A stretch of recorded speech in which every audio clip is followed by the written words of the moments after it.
Bonjour, bienvenue. Donc on va démarrer ce point presse avec un petit peu de retard, mais voilà, on est un peu contraint par le temps puisqu'à 10 heures démarrera le congrès TechNote dont on va avoir quelques avant-propos ici. Donc je suis Frédéric Simotel de BFM Business, mais aujourd'hui j'ai la tâche d'animer à la fois ce point presse, mais surtout tout l'ensemble de la journée. On va parler de plusieurs sujets, hein, si vous avez dû voir le programme, cybersécurité, NFT, métaverse. Enfin, il y a beaucoup de sujets autour de ça, intelligence artificielle bien entendu. Mais là, l'idée était de vous dire un petit peu ce dont on va parler dans la journée. Et justement, autour de tout ça, j'accueille Marc Cagnard. Bonjour. Marc, merci d'être avec nous, président de la Chambre des notaires de Paris et puis porte-parole d'une partie des notaires du Grand Paris. À vos côtés, Olivier Thiel. Bonjour. Olivier, vous partagerez le micro qui est la Chambre des notaires de Versailles. Cédric Blanchet, notaire à Paris, président de Paris Notaire Service. Bonjour. Bonjour Cédric. Et Didier Gaillon, DSI, directeur des systèmes d'information, je vais dire dans le déroulé, de la Chambre des notaires de Paris. Bonjour. Bonjour. Didier, merci d'être avec nous. Vous serez notre expert technologique pour une partie de la journée, bien que je crois que tout le monde est quand même assez avancé sur ces domaines-là. On va essayer de tenir les temps, donc on prendra des questions à la fin et on voudra aussi vous présenter une initiative via Numéum. Numéum, vous savez, c'est alors c'était Syntec Informatique et Syntec Numérique et Tech. Et Tech in France, voilà, c'est une organisation qui représente tous les éditeurs de logiciels, tous les sociétés de services, enfin les ESN et les sociétés de conseil. Donc ça fait 2500 membres à peu près. Voilà, c'est tout l'ensemble, tout cet écosystème en France et une initiative assez intéressante autour de TechCare, Planète TechCare, dont on reparlera aussi en fin de journée sur tout ce qui est sobriété, développement durable. Mais déjà, démarrer avec vous, Marc, un mot sur la Chambre des notaires de Paris, là, quelques chiffres un peu sur ce que vous représentez aujourd'hui en termes de nombre de notaires, enfin voilà, tout ce que ça... Alors, la Chambre des notaires de Paris, écoutez, il y a quelques jours, on a eu la nomination du 2000e notaire, c'est une femme, une jeune femme, 2000 notaires à Paris pour les 3 départements, Paris, Seine-Saint-Denis, Val-de-Marne, donc 3000 notaires, pas loin de 500 études qui couvrent ces 3 départements, et tous utilisateurs, bien sûr, du numérique.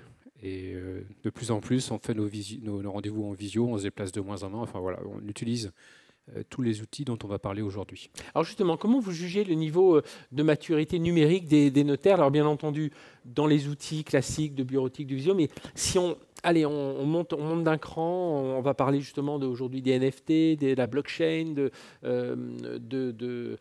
d'intelligence artificielle. Est-ce que là, vous estimez qu'on en est au tout début ou déjà on a commencé à franchir une étape par rapport à tous ces sujets?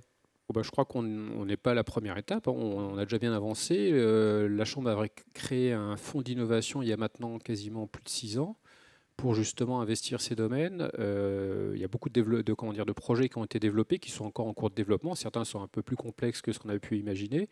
Mais là, on est plutôt dans une phase de maturité, pas de découverte, hein. On n'a pas l'impression d'être en retard. Et on continue ces développements. Le perfectionnement de certains outils, et d'ailleurs, je crois que Didier, mais je te vole peut-être la vedette, Didier, hier a été mis en production le développement du transfert de fichiers volumineux. C'est une évolution, on l'avait déjà, mais là, on a une nouvelle version, une version numéro 2 qui est plus ergonomique, qui offre quelques paramétrages supplémentaires. Donc tout ça, c'est quelque chose qui se développe, qui continue. Et moi, je ne suis pas concepteur, je ne suis pas informaticien, mais en tant qu'utilisateur, entre ce qu'on faisait il y a ne serait-ce que 5 ans et ce qu'on fait maintenant, il y a eu un développement extraordinaire, exponentiel. Et alors le numérique, on l'a compris, hein, devient très important dans ce métier de notaire, et justement à plusieurs niveaux. C'est la gestion de la data, la personnalisation de la relation client aussi. On en parle dans d'autres domaines, mais aujourd'hui on entend parler de ça dans l'univers des notaires. Les méthodes de travail aussi, vous l'avez rapidement évoqué, Teams, voilà, tout ça c'est en train de changer, et le numérique vient profondément. Alors c'est pas une révolution, hein, c'est plus une évolution, mais qui s'accélère quand même. Oui. Moi, un acte papier, on ne fait plus que les inventaires, on va dire, et les dépôts de testament. Après, tout le reste, c'est numérique. On n'a plus de papier quasiment dans les études de notaire, hein. On m'aurait dit ça il y a 4-5 ans, je ne sais pas si j'aurais cru, mais là, aujourd'hui, c'est... Et quand on doit recevoir aujourd'hui un acte papier dans une étude, c'est la catastrophe, parce qu'on ne sait plus comment on faisait. Donc, on ne sait plus comment revenir en arrière. Là.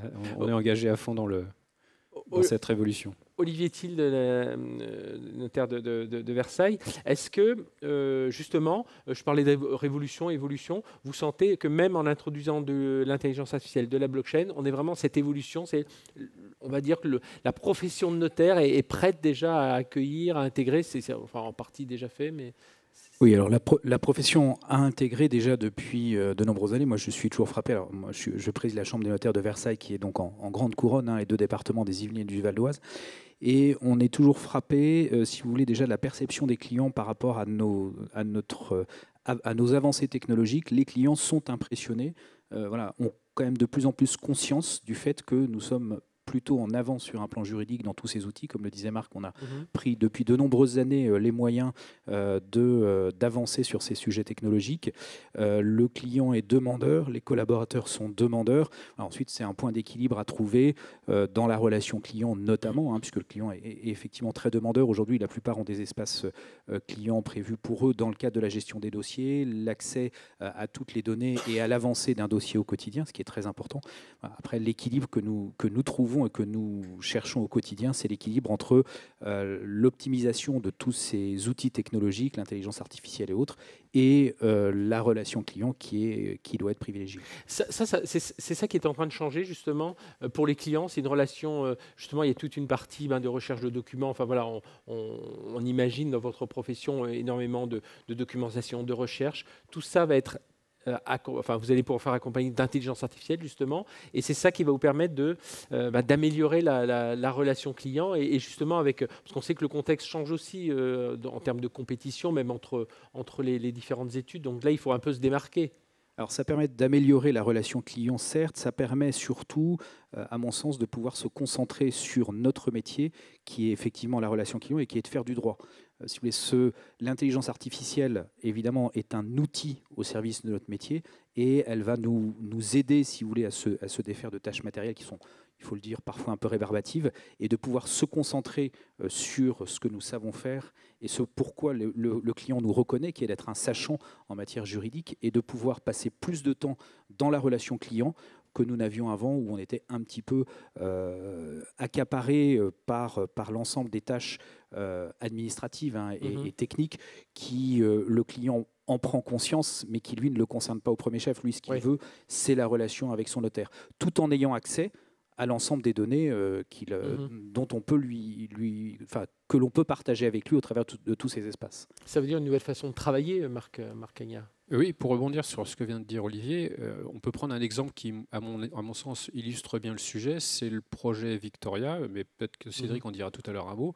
Victor IA, voilà, pour bien comprendre, intelligence artificielle derrière. Oui, on en reparlera. Je sais pas, vous connaissez le projet. Oui, on en parlera. Le projet, qu'est-ce que c'est finalement? C'est qu'aujourd'hui, quand on a la cession d'un actif immobilier qui comprend beaucoup de paramètres, plusieurs baux, plusieurs permis de construire, ainsi de suite, quand on doit récupérer toute la base documentaire, on reçoit des centaines de documents.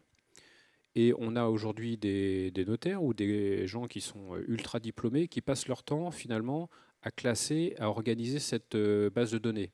Donc l'idée, c'est de dire, plutôt que d'avoir de la matière grise qui fait des opérations de classement, on va entraîner l'intelligence artificielle pour qu'elle fasse ce travail à notre place et qu'on puisse du coup dégager du temps pour la réflexion. Oui. Et l'intelligence, parce que c'est pas tout d'avoir une base de données organisée. Ensuite, il faut réfléchir et savoir qu'est-ce qu'on en fait, et qu'est-ce qu'on a comme cohérence à apporter ensuite dans la rédaction de l'acte. Oui, donc c'est ce genre d'intelligence artificielle qu'on est en train d'utiliser pour rendre des services qui permettent de se concentrer sur notre métier, qui est le conseil finalement. On reviendra justement, Cédric Blanchet, au cours de cette journée sur, alors je crois que c'est en première partie, oui c'est 11h30. À 11h30, la table ronde de 11h30, 12h30, sur l'intelligence artificielle en tant qu'allié, accompagnement, en tant qu'accompagnant du notaire. Et justement, voilà, dire quelques mots, reprendre peut-être ce que dit Marc autour de l'IA qui accompagne le métier de notaire. Le notariat, depuis de nombreuses années, a toujours été très attentif aux évolutions technologiques, parce que c'est vrai que quand le notariat a mis en place la signature électronique dans les années 2008-2009, on était relativement précurseur par rapport à ce qui pouvait Mais tout ça dans l'objectif d'améliorer notre relation client et le service qu'on pouvait apporter aux clients. Et je crois qu'aujourd'hui, la réflexion est toujours la même, et toujours avec le même objectif. Dans la réflexion sur l'IA, c'est un outil qu'il faut maîtriser et qu'il faut utiliser dans tout ce qu'il peut apporter pour améliorer notre travail au quotidien et notre relation avec nos clients. C'est un peu comme quand le photocopieur est arrivé, j'imagine que nos expéditionnaires, donc les expéditionnaires, c'était les gens qui recopiaient les actes dans les études, devaient être très inquiets de voir leur travail disparaître, puisque par définition, on n'avait plus besoin d'eux. Mais ils ont été formés à d'autres métiers et on est passé à autre chose et ils ont été réaffectés à d'autres tâches qui étaient plus pertinentes que de recopier les actes. Et je pense que l'IA, ça sera exactement la même chose. Ça va nous permettre de dégager du temps et de réaffecter cette ressource à la relation client et au travail. Parce que la crainte souvent, c'est de se dire qui va prendre la décision à un moment. On le sait dans d'autres domaines, on le voit dans la voiture autonome, enfin dans tout un tas de domaines d'intelligence artificielle. Qui va continuer à prendre les décisions? Est-ce qu'à un moment, c'est l'IA qui va prendre la main ou est-ce que c'est là, pour le coup, le notaire et qui restera toujours, qui doit rester le tiers de confiance? Voilà, je crois que dans nos métiers, la relation client ou ce que attend le client de notre conseil, je crois vraiment que pour le moment, en tout cas, ça reviendra peut-être un jour, mais que l'IA n'est pas en mesure de pouvoir utilement appréhender l'humain, appréhender les relations entre frères et sœurs, appréhender le risque, alors le risque sûrement, mais un certain nombre de... Voilà, les sensibilités au risque des clients ou les choses comme ça. Donc je pense que dans l'approche et la relation client, l'IA n'est pas encore prête à nous remplacer. Alors justement, on parlait de la sensibilisation au risque. Le métier de notaire, comme d'autres, est soumis à des cyberattaques. Il y en a eu une récemment, je crois que c'est le cadre enchaîné qui s'en est fait l'écho. Didier Gaillon, donc on va avoir une table ronde ici même à 10h30. En quoi aujourd'hui les notaires deviennent des points d'entrée? Alors évidemment, ils ont des données sensibles, mais justement, il faut qu'ils redoublent de vigilance autour de cette cyber. Oui, tout à fait. En fait, une profession qui est très exposée maintenant, on l'a constaté depuis plusieurs mois, et ça s'est accéléré avec l'actualité internationale. Je dirais que les hackers, globalement, cherchent les portes d'entrée partout. Ils peuvent soit profiter des données pour finalement les vendre, pour les restituer, entre guillemets, aux institutions qu'ils piratent, ou alors aussi pour... finalement pirater des flux de données qui leur permettent de récupérer de l'argent. Et typiquement sur les RIB, c'est quelque chose qui a été très patent dans la profession depuis plusieurs mois. Et c'est la raison pour laquelle on a décidé de réagir assez rapidement sur ce sujet, à la fois pour protéger la profession et les études, mais aussi les clients. C'est-à-dire qu'on parlait de relation client tout à l'heure, il y a une relation de confiance et notre propos aussi, c'était de passer un message à nos clients et aux études en disant, voilà, par rapport à ces risques de cybercriminalité, on adresse la problématique de manière la plus rapide et la plus sécure possible. Oui, puis on rappelle, c'est plus de 330 000 Français qui ont identifié dont les données ont été volées en ligne depuis janvier 2022. Et quand on regarde, c'est un baromètre Anotherway, c'est une entreprise spécialisée dans ce domaine qui a tout un tas d'indicateurs. Ils disent que les premiers attaqués, c'est l'industrie service, mais dans les deuxièmes cibles sont les cabinets d'avocats, les études de notaires, parce que par rebond, on peut aussi réussir à rentrer chez des particuliers, voire des entreprises. On en reparlera évidemment dans cette table ronde, mais quelles sont les solutions justement aujourd'hui déployées pour les notaires, Didier? Alors, on a évidemment au niveau des infrastructures, on a tous les logiciels et les matériels nécessaires, je dirais, qui sont communs à toutes les grandes entreprises. Aussi, on attache un grand intérêt maintenant à des outils qui nous permettent de nous mettre à la place des hackers, par exemple, pour vérifier qu'il n'y a pas de faille en fait, sur les systèmes d'information. Donc ça, c'est des choses qu'on met en place, qui sont, à mon sens, primordiales pour justement anticiper ce genre de problématiques, puisqu'on a beaucoup tendance à dire ça n'arrive qu'aux autres, et on s'aperçoit que quand ça nous arrive à nous, il est déjà trop tard. On a vu d'ailleurs un hôpital francilien dans la panade depuis quelques temps maintenant, et donc c'est la raison pour laquelle on prend de l'avance là-dessus, et plutôt que de pallier un incident a posteriori, donc on est vraiment en anticipation à travers tout un tas d'outils qui nous permettent de monitorer la surface d'attaque que pourraient offrir les études et nos applicatifs à des hackers potentiels, et après avoir les outils de remédiation aussi, parce que évidemment tout ce qu'on met en place, c'est pour atteindre quasiment le niveau zéro, mais on sait très bien que dans ce genre de problématique, le risque zéro n'existe pas, donc il faut aussi qu'on ait les outils rapides de remédiation, et c'est ce qu'on met en place. Et puis c'est outils, méthodes et puis formation, hein, c'est les trois. Bien sûr, bien sûr. Il y a des méthodes, du bon sens derrière, mais aussi peut-être dans la gestion de crise notamment, et puis évidemment de la formation, de la sensibilisation à tout ce qui nous arrive aujourd'hui. Oui, parce que dans ces sujets-là, en fait, on a deux risques, c'est les systèmes informatiques et aussi les êtres humains. Et je dirais que c'est les deux portes par lesquelles les acteurs peuvent rentrer.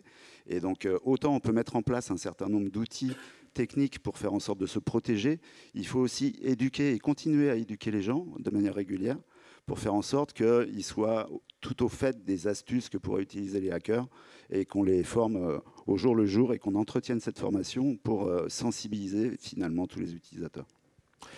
Marc Cagnard, il y a une autre technologie dont on va parler, ce sera cet après-midi, on va parler de métaverse, on va aussi parler de tout ce qui est autour de la blockchain. Évidemment, quand la blockchain est arrivée, on a vu cette nouvelle technologie, tout le monde s'est dit, ça y est, on va pouvoir, même entre particuliers, s'échanger des documents, puis certifier qu'ils sont bien, enfin voilà, qu'il y a bien je l'envoie bien à la bonne personne, enfin voilà, tout un tas de certifications. Ça, les cryptoactifs, c'est en train de pas mal changer aussi dans votre métier aujourd'hui. Oui, tout à fait. Alors, ça change, il faut qu'on s'y intéresse parce que ça devient aussi des éléments de patrimoine de nos clients. Oui, en plus. Donc, il faut bien qu'on gère ces éléments de patrimoine lorsqu'on a une séparation d'un couple ou une succession et savoir qu'est-ce qu'on en fait. Donc là, c'est un sujet qui se développe. Et d'ailleurs, on peut rappeler qu'il y a 2 ans, le sujet du Congrès des notaires, c'était l'homme, le droit et le numérique, justement pour appréhender toutes les nouveautés qu'apporte ce genre d'actifs.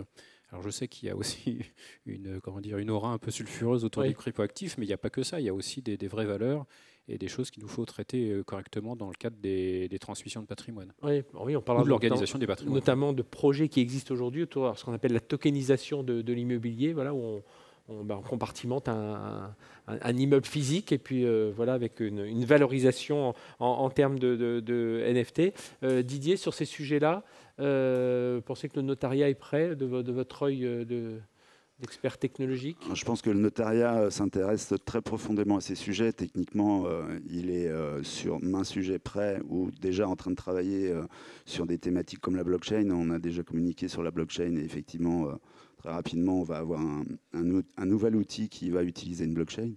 Je pense que de toute façon, au-delà de l'aspect métier et technique, il y a aussi l'aspect juridique qui peut être étudié là-dessus. Mais je pense que, comme disait Marc tout à l'heure, on est loin d'être en retard sur ces sujets-là. Et je pense qu'on va continuer à y travailler et à se positionner là-dessus. Alors, Cédric, justement, vous avez beaucoup travaillé aussi sur la mise en place d'outils numériques. On parle parce qu'on va en parler aussi aujourd'hui. Le métaverse, ça pose beaucoup de questions. Est-ce que là aussi, il faut forcément que votre profession s'y intéresse? On verra quel avenir aura cette technologie, mais il faut regarder ça. Alors, je crois que notre profession ne peut pas ne pas s'intéresser à tout ce à toutes ces nouvelles technologies, hein, que ça soit parce que ça a une valeur économique et que ça peut se retrouver dans les patrimoines de nos clients.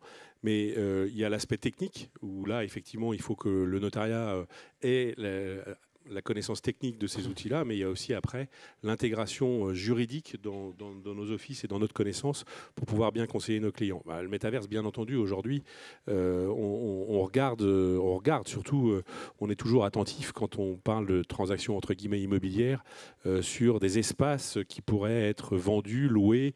Donc ça, c'est vrai que le notariat est toujours sensible sur ces sujets-là et bien entendu, on regarde. Après, c'est toujours la difficulté d'être en phase avec l'évolution des choses. C'est-à-dire qu'aujourd'hui, il y a une espèce d'énorme spéculation sur le sujet. Qu'en sera-t-il demain? Est-ce que la mayonnaise va prendre Donc c'est pour ça qu'il faut être prêt. Parce que si effectivement ça devient un élément patrimonial ou un élément technique important chez nos clients, il faudra que le notariat soit capable de le gérer. Olivier, votre impression par rapport à toutes ces technologies aujourd'hui, vous les voyez là chez vous concrètement au quotidien? Je ne dirais pas ça, mais ça commence à en parler.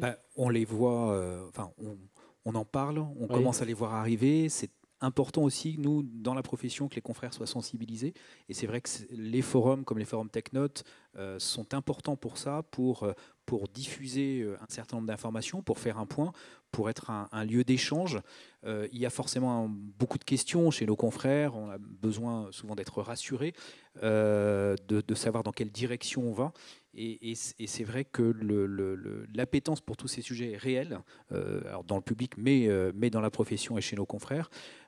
Et il est important très régulièrement, si vous voulez, de faire un point, de diffuser, d'expliquer où on en est, les recherches qui sont effectuées, les avancées et les étapes, puisque le notariat est globalement en avance, voilà, sur tous ces sujets, mais voilà, comme disait Cédric, on regarde aussi tout ça avec notre prisme d'officier public. On ne va pas s'emballer non plus dans des outils. On essaye d'en tirer, je dirais, la quintessence et puis de les transcrire dans nos métiers.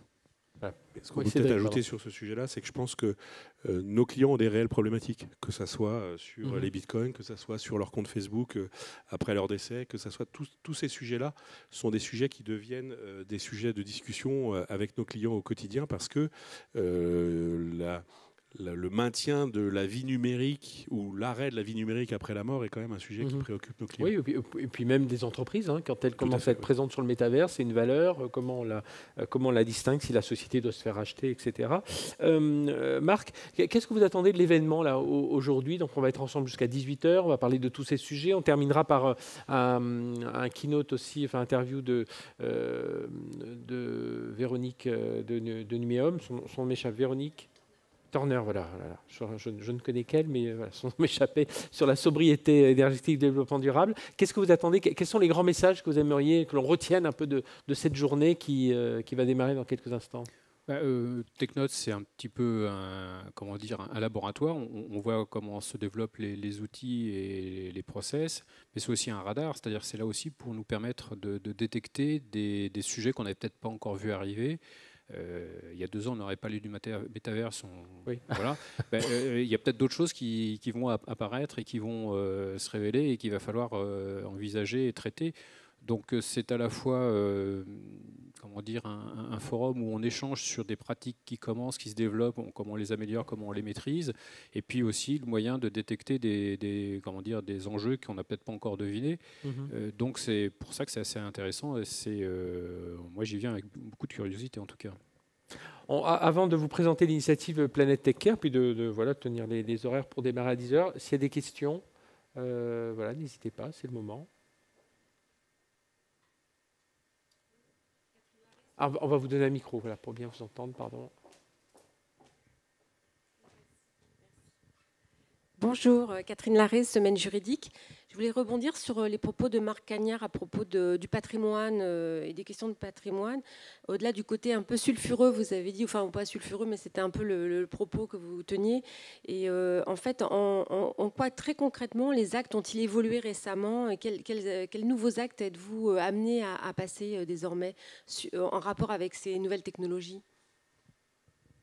C'est les NFT en fait. Moi, j'ai pas eu concrètement jusqu'à présent à établir un acte, une déclaration de succession ou une liquidation de communauté ou d'un régime matrimonial dans lequel on explique clairement qu'il y a tel ou tel NFT, mais il faut être en mesure de décrire l'élément d'actif pour le rattacher au patrimoine, le valoriser et puis ensuite le transmettre. Donc c'est sous cet angle-là qu'on est concerné en fait. Je poursuis, Liliane Ricot de Frénois. J'ai l'impression qu'en ce moment, c'est peut-être justement le notariat qui est en pointe et qui le prouve sur les technologies, qui va poser des questions aux clients pour anticiper ces difficultés-là. J'ai l'impression que nous sommes utilisateurs de Facebook, de tout un tas de choses, mais peut-être les clients n'anticipent-ils pas eux-mêmes l'avenir et que là aussi, le rôle du notaire conseil va pouvoir jouer avec aussi entouré par la technologie mise à disposition par le notariat. Oui, alors c'est à nous d'anticiper. Comme toujours, on aime bien rencontrer nos clients pour préparer les choses et de les alerter sur ces sujets-là de manière à ce qu'ils eux-mêmes anticipent et préparent la transmission de ces actifs immatériels, si on peut dire.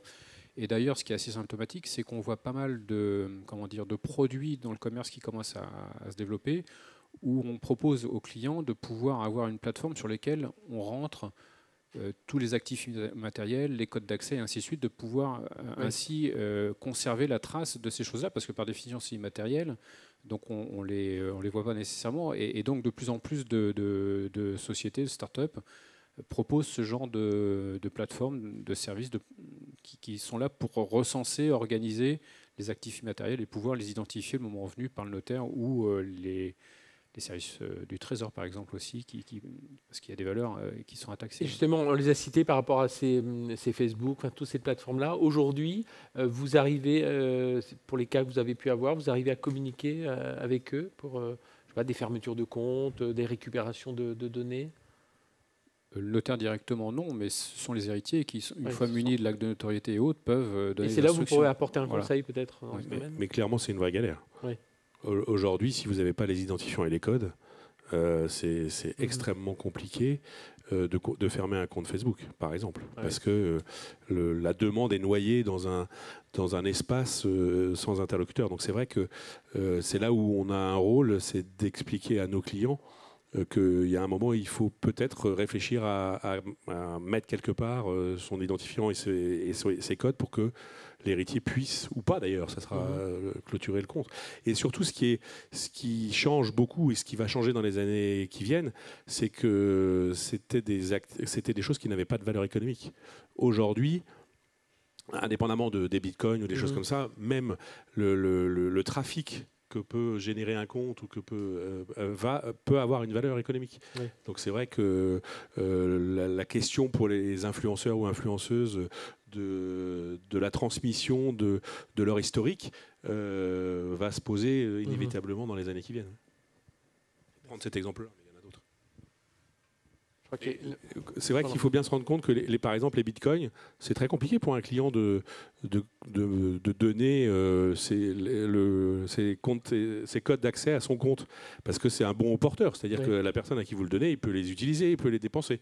Alors, c'est vrai que nos clients ont relativement confiance en leur notaire, mais de là à leur donner un bon porteur, c'est pas non plus naturel. C'est avec des valeurs qui peuvent grimper. Avec des valeurs économiques qui sont extrêmement importantes. Il y avait une autre question. Oui, bonjour, Laure Toury, Solutions Notaire Hebdo.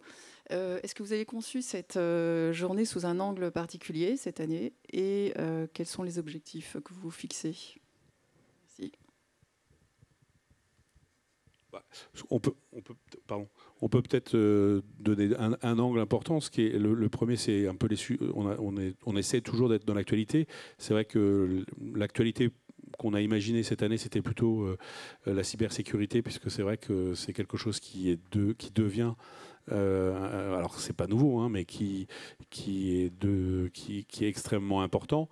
Et après, c'est aussi, après un long temps de gestation, l'apparition de le travail qu'on a pu faire sur l'IA et la mise en place des outils qu'on a développés.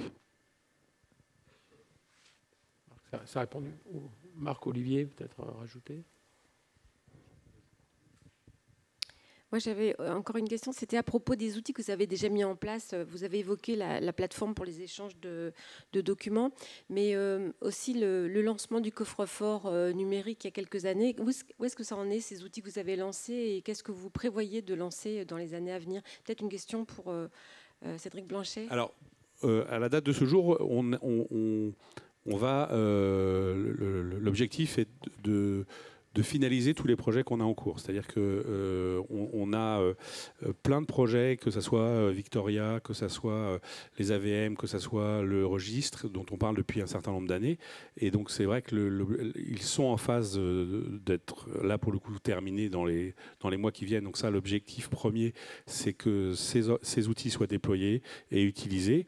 Mais ça ne nous empêche pas d'être hyper réactifs quand on a des besoins. Typiquement, on a eu une alerte importante sur les RIB, et en quelques mois, on a mis en place un outil dont on reparlera tout à l'heure, qui permet de sécuriser les échanges de RIB, qui est massivement utilisé par les études et par les clients, pour complètement sécuriser Donc aujourd'hui, on est attentif avec le Fonds d'innovation à tous les sujets de veille, que ce soit sur l'IA, que ce soit sur la blockchain, mais on ne réinitiera des projets qu'une fois qu'on aura clôturé les différents projets qui sont en cours. mais avec toujours cette agilité de pouvoir avoir une réaction rapide sur des sujets entre guillemets brûlants. Question. J'avais une dernière question sur le terme d'investissement, de coût. Est-ce que toutes ces technologies dont on a parlé, ça va demander aux notaires un fort investissement? Alors on l'a dit, il y a de l'humain. Enfin, si je pense à la cyber, il y a de l'humain, il y a de la méthode, il faut se faire conseiller, tout ça. Mais est-ce qu'aujourd'hui, les études doivent se préparer à... on parle il y a du cloud, il y a pas mal de technologies. Est-ce que ça va nécessiter un investissement un peu plus massif que ce qu'il peut faire aujourd'hui, ou alors ça va se lisser dans le temps? Alors je crois que clairement aujourd'hui, les notaires en tout cas doivent être conscients que le coût informatique va nécessairement augmenter. Ça c'est sûr que... Alors après, ça ne sera pas forcément dans les proportions, mais le passage dans le cloud, l'augmentation de la cybersécurité, si vous voulez, aujourd'hui l'informatique est au cœur de notre métier, est un enjeu industriel, je ne sais pas si c'est le bon mot, mais en tout cas est un enjeu métier qui fait que on ne peut plus travailler dans une étude de notaire si on n'a pas une informatique opérationnelle. Puisque quand vous n'avez pas d'informatique, vous ne pouvez plus recevoir d'actes, puisque tous nos actes sont électroniques. Donc vous ne pouvez plus recevoir les clients, vous ne pouvez plus faire les flux financiers. Donc si vous voulez, aujourd'hui, clairement, c'est un élément essentiel de notre métier et qui doit fonctionner, ce qui n'était pas forcément vrai il y a quelques années. C'est-à-dire qu'il y a quelques années, on pouvait arriver à continuer à sortir des actes papier en se débrouillant. Aujourd'hui, c'est plus possible. Donc, il faut que notre informatique fonctionne. Et le gap pour que ça soit du fonctionnement à 100% tout le temps nécessite des investissements importants. Très bien. Vous savez, c'est les petits 1% ou 2% qui sont en haut, qui sont toujours très chers. Merci. Avant de conclure, je vais inviter sur scène Virginie Royer, donc voilà, que l'on peut applaudir. Voilà. C'est à votre place, Cédric? Oui, allez-y. Bonjour, donc Virginie, pour nous parler justement, alors vous êtes chef de projet chez Numéum, donc Numéum qui réunit, je l'ai dit, c'est 2500 éditeurs de logiciels, voilà, tous, et toutes les sociétés de services que vous connaissez, enfin des ESN et puis les cabinets de conseil. Et c'est une initiative qui s'appelle Planète Tech Care, donc on aura l'occasion de revenir dessus ce soir avec une petite vidéo, notamment avec Véronique Turner, mais déjà nous dire un petit peu quelques mots et en quoi ça intéresse aussi cet univers des notaires. Tout à fait, merci Frédéric. Donc effectivement, Planète Tech Care avec un petit jeu de mots sur le tech, donc tech TEC puis Tech Care pour prendre soin de notre planète. Donc cette initiative, en fait, elle a pour objectif de fédérer l'ensemble des écosystèmes qui vont travailler sur les thématiques du numérique et de l'environnement. Elle est pilotée par le programme numérique responsable de Numéum, programme qui évidemment va adresser les problématiques d'éthique, d'inclusion, d'accessibilité et d'impact environnemental du numérique. Alors quand je parle d'impact environnemental du numérique, évidemment, Planète Tech Care va s'intéresser à la dimension Green IT et comment réduire cet impact environnemental. On l'a vu, la multiplication des outils, la multiplication des usages est bien fait que cet impact environnemental qui est bien réel est amené à beaucoup progresser si on ne fait rien. Et également la dimension IT for Green avec cette dimension d'un numérique qui peut être un levier de la transition écologique des autres secteurs d'activité. Donc très rapidement, Planète Tech Care, je vous le disais, elle vise à fédérer un maximum d'acteurs. Tout d'abord des expertises. Aujourd'hui, elle est pilotée, financée par Numéum, mais elle est également animée avec 25 partenaires. Ces partenaires, ce sont des experts du numérique et de l'environnement et qui ont pour rôle, au sein de Planète Tech Care, de partager cette expertise sous forme d'ateliers mensuels au bénéfice de notre communauté pour l'aider à monter en compétences et à accélérer sa trajectoire. Donc ces partenaires, ce sont des organisations professionnelles, des associations. Vous retrouvez des gens comme l'Alliance Green IT, l'Institut du numérique responsable, l'ADEME, l'ARCEP. Je ne vais pas tous les citer. Ce qui est important, c'est de savoir qu'aujourd'hui, on a 25 partenaires experts de la thématique. Ces ateliers, rapidement, ils vont traiter de sujets très différents. Alors, beaucoup de sujets qui ont été évoqués lors de l'entretien de la table ronde avant, l'intelligence artificielle, l'éco-conception numérique, également tout ce qui est mesure d'impact environnemental du numérique. Notre dernier atelier, là, en septembre, a traité justement du métaverse, en fait. Est-ce que le métaverse peut être green, avec un échange entre le Shift Project et l'Institut G9+. Donc voilà pour le rôle de nos partenaires, ces associations qui sont là pour partager gratuitement leur expertise. Rapidement, quelques mots sur notre communauté de signataires. Donc aujourd'hui, Planète Tech-Care, c'est une jeune initiative. J'ai oublié de vous le dire, mais on va fêter nos 2 ans dans quelques jours. On a été lancé en octobre 2020 avec le parrainage de Barbara Pompili et Cédrico lors du colloque numérique et environnement. Et donc nos signataires, ce sont des entreprises, tout type d'entreprise, tout secteur d'activité, toute taille et tout degré de maturité. Ça, c'est important. On a des entreprises très avancées, très matures sur le sujet et d'autres qui démarrent. Et également des acteurs de la formation. Ça, c'est un point important pour nous. Il y a une urgence à agir aujourd'hui, mais si on veut aussi demain avoir des talents qui vont maîtriser ce sujet, eh bien, il est important de les former. Donc aujourd'hui, on a à peu près de 700 signataires, parmi lesquels 70 acteurs de la formation. On a également 25 autres associations pour vous donner vraiment une vision complète de la communauté Planète Tech-Care qui, elles, vont être des ambassadeurs qui vont nous aider à faire grandir l'initiative, à la faire connaître, parmi lesquelles on va retrouver des organisations comme le MEDEF, comme la CPME ou des clusters régionaux. Je vous l'ai dit, Planète Tech-Care, on a vraiment pour objectif de fédérer un maximum d'acteurs, mais on a aussi une approche très concrète avec ce programme d'accompagnement d'ateliers tous les mois, animé par nos partenaires. On donne aussi l'occasion à nos signataires de pouvoir partager de retours d'expérience, des bonnes pratiques entre pairs, toujours dans cette idée de progresser et d'accélérer. Et enfin, pour conclure, 2 autres actions que j'avais envie de partager avec vous ce matin. La mise en place d'un annuaire qui va permettre de référencer des prestataires, des offreurs de solutions en fonction de la solution qu'ils proposent et de la région dans laquelle ils opèrent. Donc vous cherchez quelqu'un qui peut vous accompagner pour un bilan carbone, pour du conseil en stratégie vers une sobriété énergétique. Eh bien, vous pouvez le trouver dans cet annuaire, toujours accessible de façon publique sur notre site internet. Et dernier point important, c'est notre grand rendez-vous, le Green Tech Forum, qu'on organise tout début décembre pour la 2e édition, en partenariat avec l'agence d'événementiel Formule Magique, et qui là nous permet de donner rendez-vous de façon très large à l'ensemble des acteurs intéressés par ce sujet. Et pendant 2 jours, on va avoir des conférences, des tables rondes, des ateliers pour pouvoir partager ensemble et progresser.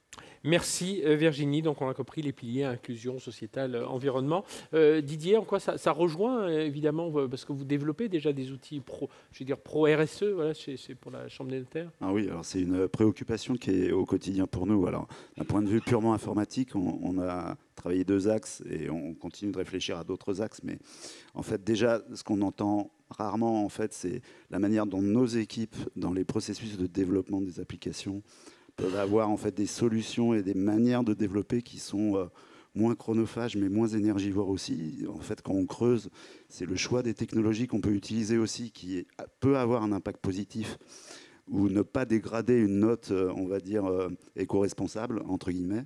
Et le deuxième point, c'est que c'est consubstantiel au notariat. On a fait le choix, de manière historique, d'héberger nos propres applications, de ne pas être dépendant en fait, de cloud qui pourrait être américain ou autre.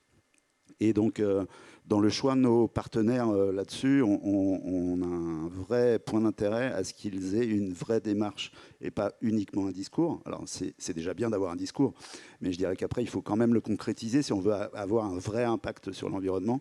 Et donc, les partenaires qu'on a choisis, en fait, ont cette démarche RSE comme nous. Et donc, on marche main dans la main pour faire en sorte qu'on aille toujours plus loin dans cet objectif. Je ne vais pas citer avec qui on travaille, mais on voit encore que notre partenaire a annoncé assez récemment qu'il allait, grâce à l'énergie qui est consommée et dégagée par ces data centers, alimenter des villes autour de Paris pour finalement avoir un bilan carbone qui est positif. Donc ça, c'est vraiment au quotidien dans notre choix, stratégie, et on ira sûrement plus loin dans les années qui viennent. Pardon, Virginie. Oui, non, je voulais dire que quand j'entends ça, je trouve ça vraiment très intéressant. Quand je vois le programme de la journée, voilà, ce sont des réflexions qui nous intéressent beaucoup. Et effectivement, je vois que le sujet est déjà beaucoup traité en fait par la Chambre des notaires. Et donc, si je puis me permettre, j'espère que la Chambre des notaires pourra rejoindre notre initiative et venir l'enrichir aussi avec tous vos travaux.